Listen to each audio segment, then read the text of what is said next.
नमस्कार। बहुत सी मान्यताएं, व्यवस्थाएं और प्रथाएं समय के साथ साथ जरा जीर्ण हो जाती है और रूढ़ियों का रूप धारण कर मानव समाज को भयभीत करने लगती है। उन रूढ़ियों को तोड़ने के लिए जब कोई आगे आता है, कदम उठाता है, उसके आगे आने वाले कदम को क्रांति कहा जाता है। और ये क्रांति द्वापर काल में भी हुई, जब कंस के शासनकाल में चारों ओर रूढ़ियां प्रबल हो गई थी। राजा को सर्व पूज्य माना जाता था, पर राजा ही आतंकी हो, राजा ही भ्रष्ट हो, तो ऐसे समय में राजा को सर्व पूज्य माने जाने वाली प्रथा को तोड़ना बहुत जरूरी था। और श्री कृष्ण जी ने वो ही किया। श्री कृष्ण जी ने मानो मटकी फोड़कर एक क्रांति का आगाज किया और नित्य प्रति मटकियां फोड़ने लगी। अनेकों ग्वाल बालों के दल कृष्ण के साथ जुड़ते चले गए और क्रांति का जो अभियान है एक विशाल रूप धारण कर गया।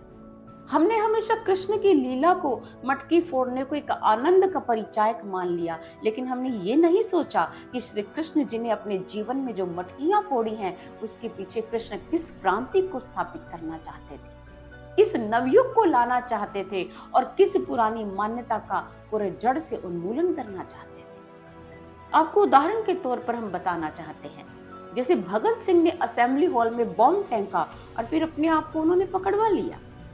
जब उन पर मुकदमा चला, उनसे पूछा आपने असेंबली हॉल में बॉम्ब क्यों फेंका, तो भगत सिंह क्या कहते हैं? वो कहते हैं कि बहरों तक अपनी आवाज पहुंचाने के लिए धमाका करना ही पड़ता है, और ये धमाका मैंने बहरों तक अपनी आवाज पहुंचाने के लिए किया है। ये लोग हमारे देश से निकल जाए जो भारत को लीलने के लिए ब्रिटिश सत्ता के रूप में आए हैं। हम इन तक अपनी बार बार बात पहुंचाते हैं और ये सुनते नहीं हैं। ये हमारे लिए बधिर है और इनके कान खोलने के लिए मुझे धमाका करना पड़ा। भगत सिंह जी की ये बात इस बात को स्पष्ट करती है कि जब कोई क्रांति जन्म लेती है तो धमाका होता है, और धमाका बॉम्ब का हो या मटकी फोड़ने का, वो क्रांति ही है। श्री कृष्ण जी ने अपने जीवन में अनेकों मटकियां फोड़ी, और इसके पीछे कौन सी क्रांति कार्य कर रही है, आइए जानते हैं। श्री कृष्ण जी ने ग्वाल बालों के संगठनों को बुलाया, अपने से बड़ी उम्र के, अपने से वृद्ध, अपने से प्रौढ़, जो भी उनके साथ थे। उनसे प्रश्न पूछा, आप दिन रात, गर्मी सर्दी, पतझड़ बसंत शिशिर, कोई भी ऋतु आए, आप गोई चराने वन में जाते हैं। अब गर्मी भी सहते हैं और सर्दी भी सहन करते हैं। अब वन में गोई चराने जब जाते हैं तो उन गौओं का दूध क्या आपको पीने को मिलता है? क्या दूध से जो माखन बनता है, इन ग्वाल बालों को माखन खाने को मिलता है?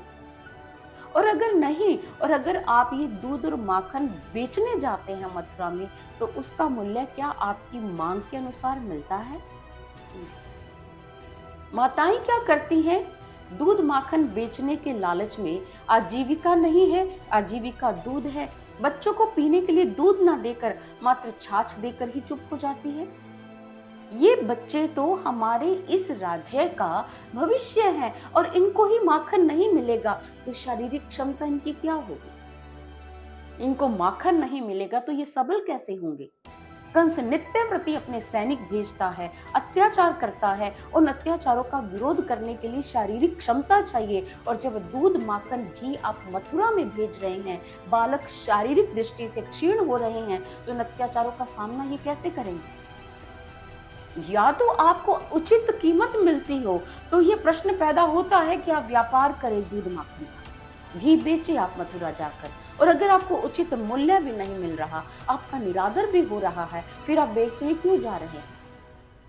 इस माखन की, इस घी की जरूरत तो इस गोकुल वृंदावन की संतानों को है, जिनको अत्याचार का सामना करना है, जिसको एक अच्छा राज्य स्थापित करना है। और आप कहाँ बेच रहे हैं?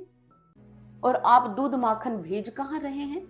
जिनको बेच रहे हैं, क्या वो आपका मित्र है? शत्रु है, जो तुम्हारी परंपराओं को नष्ट करता है, तुम्हारी यज्ञ परंपरा को खत्म कर रहा है, जो आपके यहाँ आकर आश्रमों को तोड़ता है, आप पर कहर ढाता है। कभी पूतना आती है, कभी अघासुर आता है, कभी बकासुर आता है, जो अपने ही राज्य के एक बालक को मारने के लिए इतने षड्यंत्र करता है। वो राजा राजा नहीं है, वो अत्याचारी शासक है।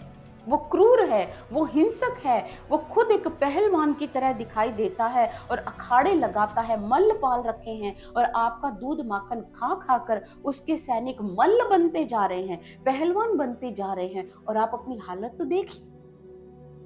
इस घी माखन की जरूरत आपको है और अगर आपने ये कार्य व्यापार बंद ना किया तो फिर मैं आपकी मटकियां फोड़ूंगा। ये दूध घी यहाँ की संतानों को चाहिए। ये कृष्ण की एक क्रांति थी। वृद्ध नंद गोपों को समझाने के लिए, वृद्ध ग्वालों को समझाने के लिए, ग्वाल बालों को समझाने के लिए उन्होंने एक विशेष संभाषण किया और सबको जगाने का प्रयास किया। जब नहीं माने, मथुरा में मटकियां जाने लगी और कृष्ण ने मार्ग वृद्ध किया उन गोपियों का। वो गोपियों को छेड़ने के लिए मार्ग नहीं रोकते, वो किसी ना किसी बहाने से गोपियों का मार्ग वृद्ध करते थे ताकि ग्वाल बाल ओ माखन वो दूध पी पाए, खा पाए, घी का सेवन कर पाए और ये मथुरा में ना जा पाए। और जब कोई नहीं मानी और हाथ से निकल गई कोई गोपी तो पीछे से कंकरी फेंककर उन्होंने मटकी तोड़ने का भी एक अनूठा प्रयास किया ताकि उनके कदम मथुरा में ना जाएं और वो अपने ही राज्य में, अपने ही गांव में रहकर अपने ही गांव के बच्चों पर काम करें। अगर व्यापार नहीं है तो यहाँ पर यमुना नदी बह रही है, वृंदावन की धरती उपजाऊ है, यहाँ खेती बाड़ी करो, नदियों से नहरें निकालो और यहाँ पर अच्छी फसल हो। आप मजबूर नहीं है कंस को ये सब देने के लिए और कंस के सैनिकों को तक ये समृद्धि पहुंचाने के लिए। कृष्ण ने सबके अंदर क्रांति के बीज को रोपित कर दिया, एक बिगुल बजाया मटकी फोड़ना। हम साधारण लीलाओं में लेकर हम कृष्ण के अलौकिक व्यक्तित्व को समझ ही नहीं पाए। इसलिए श्री कृष्ण जिन्होंने माखन खाया, माखन प्रतीक है मन का, क्योंकि गोस्वामी तुलसीदास जी कहते हैं संत हृदय नवनीत समाना। जो संतों का हृदय है मक्खन की तरह कोमल होता है।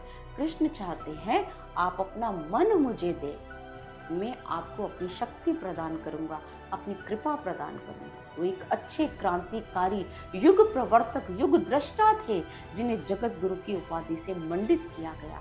आज कृष्ण की लीलाओं के इन्हीं क्रांतिकारी रूप को समझने की जरूरत है। धन्यवाद।